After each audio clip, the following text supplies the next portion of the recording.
Okay, it's recording. Tristan. Okay. All right. Good morning, everybody.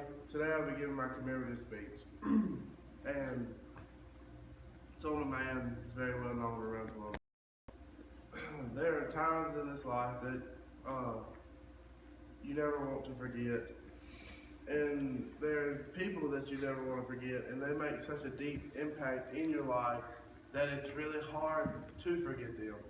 And Mr. Michael A. Webb, or better known to his friends or people around here as Mr. Mickey, he is one of those people. He has such a fun-filled, energetic life that it's hard to forget him, and it's hard to not talk about him.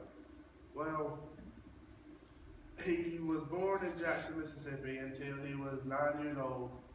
And when he turned 9, him and his family moved to the Highland Park, Texas.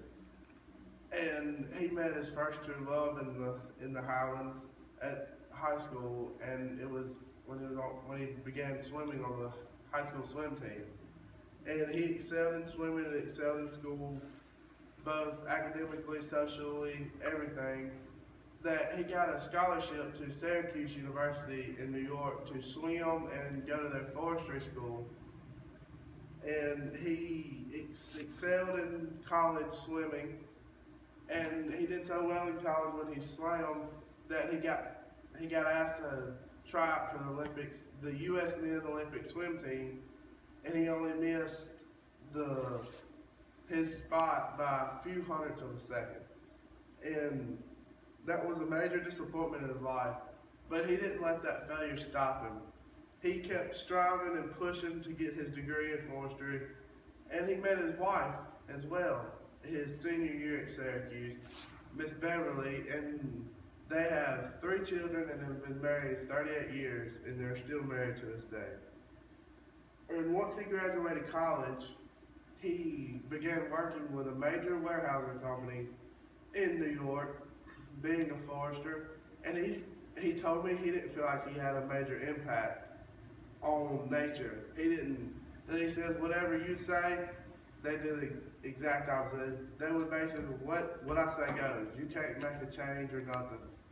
And Mr. Mickey decided to start his own forestry company in Columbia, Mississippi. Well, once he started his own forestry company, he said his main goal in his own company was to spend time with his family and his wife.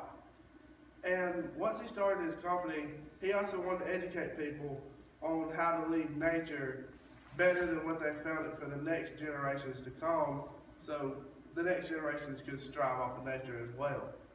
And to this day, he still owns that same company that he started, and he also has 2 more forestry companies and a major rental business around Columbia that him and his wife deal with, commercial and residential. He also, in the forestry company, has grossed over 3,000 acres in land to take trees and replant trees from. And also, his main goals in his life was basically started after he met Christ in college. And after he met Christ, his main goal was to, like I said earlier, spend time with his wife and his kids, and also to make a difference in anybody and everybody's life that he possibly could, and show them that Christianity is not just a bunch of hypocrites, that Christianity is a true faith and a real faith. And he also wants to make a difference in any young man's life, or basically really anybody's life that he possibly can. And he also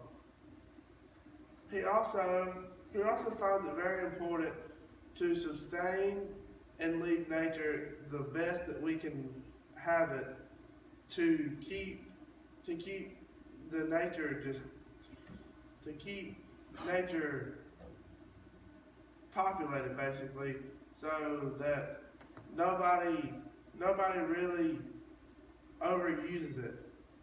And he always reminded me, every time I've talked to him, he reminded me not to get overworked. He said, when you get overworked, you get stressed and you forget what your life focuses on. And he says, once you get overworked, you don't have no more goals.